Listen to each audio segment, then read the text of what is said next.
Mga kasayan, meron lang tayo i-guide na kasayan natin. Kasayan mo, kasayan Diana. Kasayan, paano ilagay sa Mio Sporty yan? Shoutout po na rin si kasayan natin. Shout out kay Jimmy Asprin. Shoutout sa'yo kasayan Jimmy Asprin. Ito siya bali Mio Sporty, Yamaha, parehas lang nito. Kailangan muna natin siyang gawing positive trigger. Ngayon, ipapakita ko sa inyo para malaman nyo na negative trigger to. Pag positive trigger ang inyong motor, ilalagay nyo to sa body ground. Tapos bubunutin nyo yung dalawang bubunutin nyo yung dalawang pinang busina. Tutusukin nyo. Pag meron siyang umilaw, ibig sabihin negative trigger. Pag walang umilaw, ibig sabihin positive trigger. Bubuksan nyo lang yung susian. Ayan siya ba? Susukin nyo siya kasayan. Pag may umilaw dyan, ibig sabihin negative trigger. Pag walang umilaw, positive trigger. Ayan siya kasayan. Umilaw yung isa kasi meron ditong accessory wire. Ito siya ba? Ito yung accessory wire.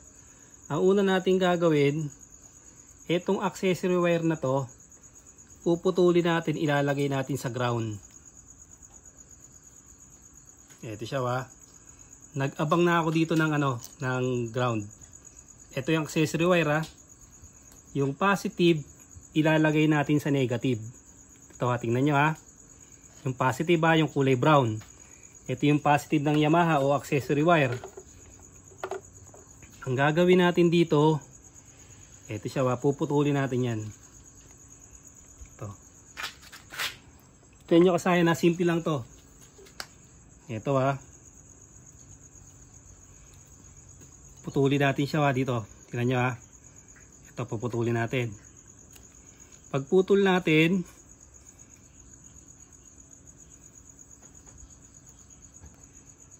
ito na siya ngayon. Ilalagay na natin siya rito sa ilalagay na natin sa pin.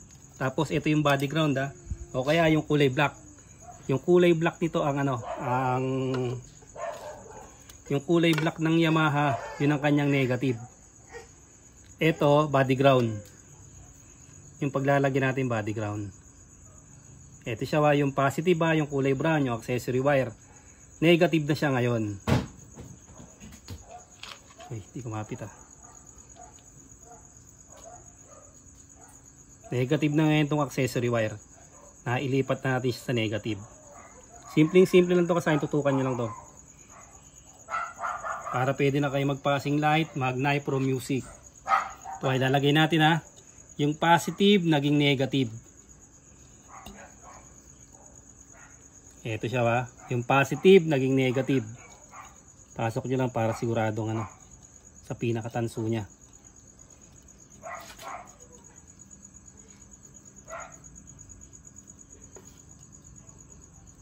Ayan. Tapos ito yung kanyang trigger Ito yung kanyang trigger. Ito tingnan nyo Ito yung kanyang trigger. Babalik lang ulit natin yan dyan. Kasi nahanap na natin yung Ayan balik lang natin yan dyan. Tapos ito, kukunin natin to ngayon. Ito yung accessory wire.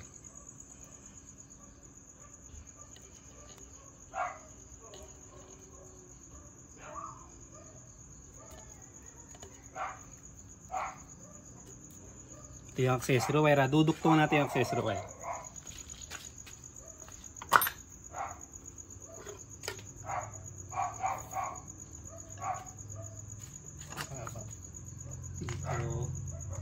Dito sa taas.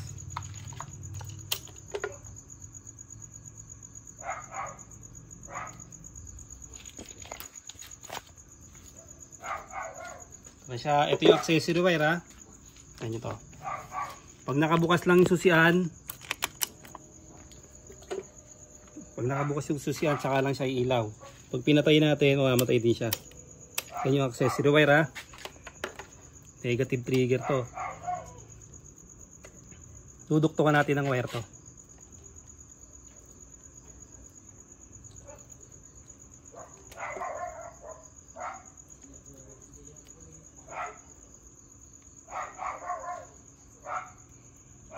Siya ngayon. Tapos, punta tayo dito sa may pindutan. Ito yung pindutan ha. Itong pindutan ng ano, nito, pansinin nyo. Ito, tutukan mo dito. Hindi siya kasaya, nakita nyo ha. Nakasarado siya.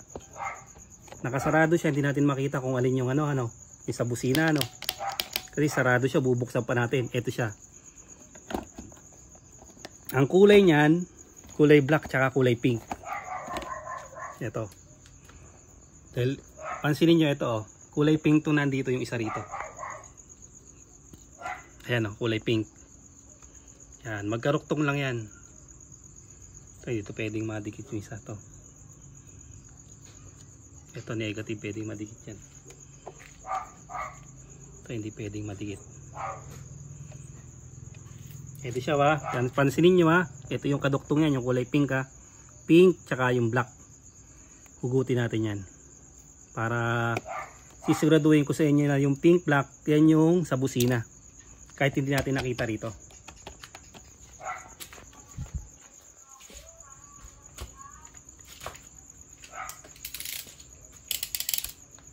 Pink black ha. Pero kung mabubuksan nyo yung tapat ng pintutan, malalaman nyo na agad. Black yun. Automatic yun. Yan ang trig ang ano ng busina ha. Ito, sinisigurado ko lang sa inyo. Para makakuha lang kayo ng idea. Ito, tingnan mo to ha. Sukin natin yan. Tapos pindutin mo yung busina ha. Dito yung busina yan dito. Okay, pindot.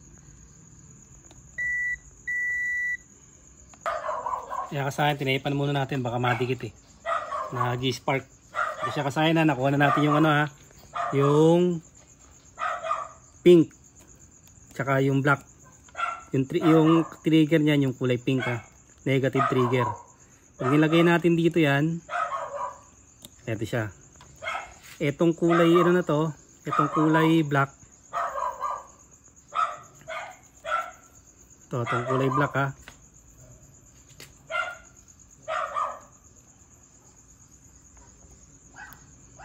Ito siya. Puputulin natin itong kulay black.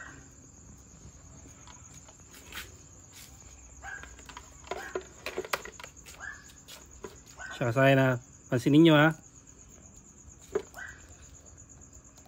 Yung black na yan, negative yan. Yan ang negative ng Yamaha. Puputulin natin yan. Tignan nyo ha. Tapos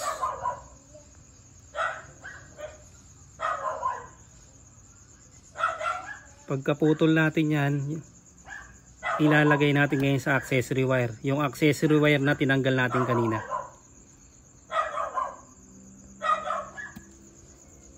Ito na ngayon yun oh. Ito, tutok mo dito. Ito na yung accessory wire. Yan na ngayon yung papagapangin natin.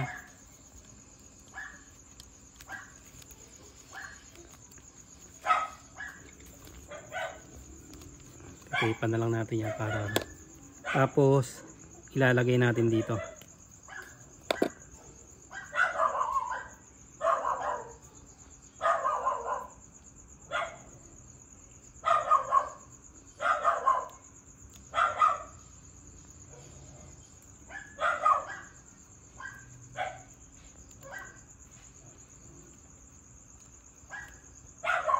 Tapos kasayan, positive trigger na siya.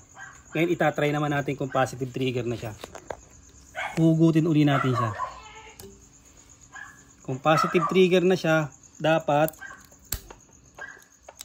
lalagay natin ito sa negative. Body ground.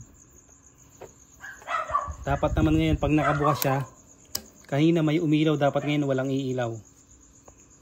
Siya, walang iilaw dapat. Iilaw lang dapat siya pag tayo ay bumusina. Ayun siya. Positive trigger na kagad yung kasayan. Yamaha, Suzuki, Kawasaki. At saka yung mga negative trigger. Ang kanilang mga busina. Okay, positive trigger na ito kasayan. Tapos na tayo sa first step natin ano. Pwede na natin ilagay si Nipro. Dahil naka-positive na siya. Ngayon, napakasimple. Alam nyo na agad kung alin dito yung ano. Kung alin dito yung negative. ito na kagad yung negative. Tapos, ito na ngayon yung positive. Ito na siya.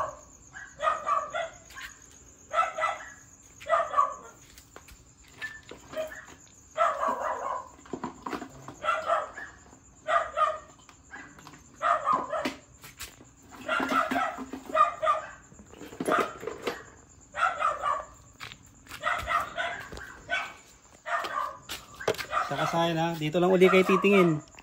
Ito. Dito lang kayo titingin ha. Sa may ano na. Yung yellow, yun yung trigger. Ito yun. Yung papunta sa taas. Ang pinakamadaling paraan dyan, etong ano na to, pwede siyang putulin. Pwede rin naman hindi. Yung tutusukin nyo lang siya kung ayaw nyo siyang putulin. Gagamit lang tayo ng ano. Kung gusto nyo putulin para mas madali, pwede. Kung ayaw nyo naman, pwede rin. Para mapalitan lang natin yung ano niya, yung pantusok. Lagay muna natin yung ground na. Ang ground nito ay kulay black, ay no. Yung ground sa niya ay black. Tapos yung sa may pindutan yung yellow. Ayan na, yung ground, yung black. Ayan, so dito na natin siya ilalagay. Kasi naka body ground yan, sasama lang natin sa body ground. Yung kaninang positive, negative na siya ngayon.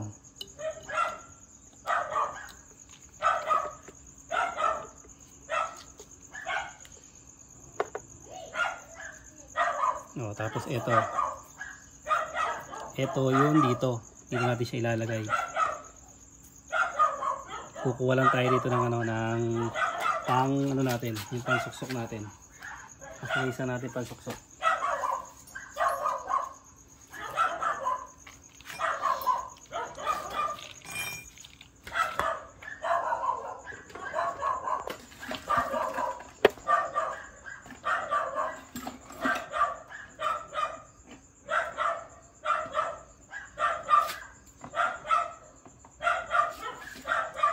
Parehas lang yung paglalagay nito ha. May relay man o wala.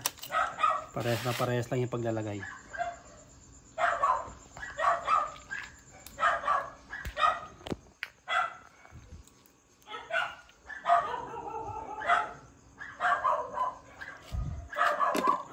Kung ayaw yung putulin, ganito gagawin nyo.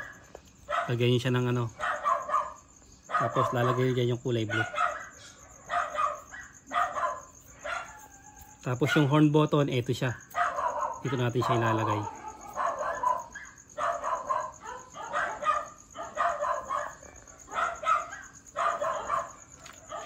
Yan yung horn button natin. Tapos ito yung ilaw natin. Sample natin ang ilaw. Ito siya.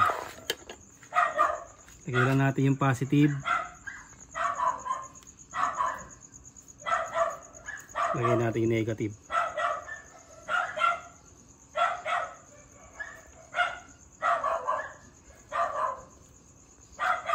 Kaya na. Nasin lang natin siya kasi pag-iingay. Nasin lang natin itong ano, para hindi siya mag-ingay. Hindi siya kasayan.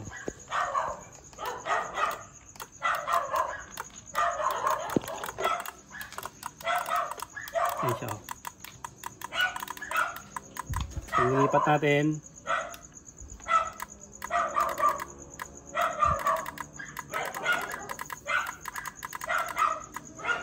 Naka-positive trigger na yung kasayan. Kaya simple lang.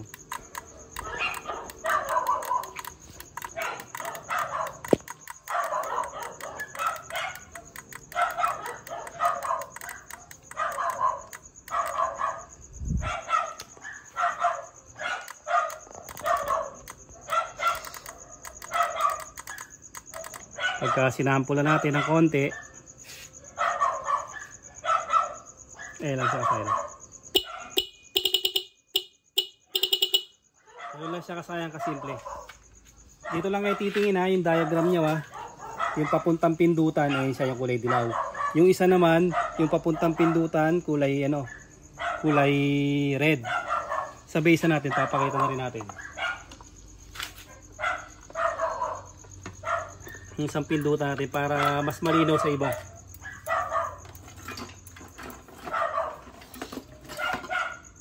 Ito siya, oh. Kulay red naman yung sa kanya, tapos ang negative na yung dilaw. Ito namang isa na to, ayun siya, oh. Yung dilaw yung sa pindutan, ang negative niya yung black. Ayun. Tutukan mo lang, ayan. Yung pagkakaiba, ha. Nagkaiba lang sila pero sa ilaw parehas pa rin sila sa brown. Tapos etong yung blue, pag may relay papunta sa relay, parehas na yung pagkakabit. Ganun na ganun. Puputulin nyo lang. Putulin nyo lang yung pinaka dito. Kung gusto nyo simple kasi may suksukan. Kung ayaw nyo putulin, ganyan lang. Maglalagay kayo ng pansuksok. Parehas na siya. Kailangan nyo lang muna siyang gawing positive trigger para makuha nyo yung yung sa busina niya. Gabi na kasi kasayang kaya din natin matesting ng gusto. Pero napakasimple lang, ha. Dito lang tayo sa positive trigger. Tutok mo ng konti, ha. Ito, ha. Ang kulay ng Yamaha black tsaka kulay pink. Ang trigger yung kulay pink. Pagka bumusina, etong negative didikit sa pink. Didikit sa pink, saka siya bubusina. Sinusuplayan siya ng negative. Ngayon, dahil ginawa nating positive trigger, yung pinutol natin dito na na positive, yung kaputol ilalagay natin dito natin dinuktong. Tapos yung isa, ayun, nakalagay na sa negative, ayun, kulay brown. Pansinin nyo, yung kulay brown naka-negative na yan, ha. Ayun siya, ha. Sundan nyo lang kasayan, makukuha nyo, napakasimple lang. Kung may relay, ganun din ang gagawin yung pag-wiring. Walang pinagkaiba, parehas lang. Pati sa comment ng kasayan natin na sa truck, parehas din daw kasi sa truck naglagay yung kasayan natin. Hanggang dito lang mga kasayan. Kung may katanungan pa kayo, mag-comment lang kayo, sasagutin ko yan. Salamat sa panonood.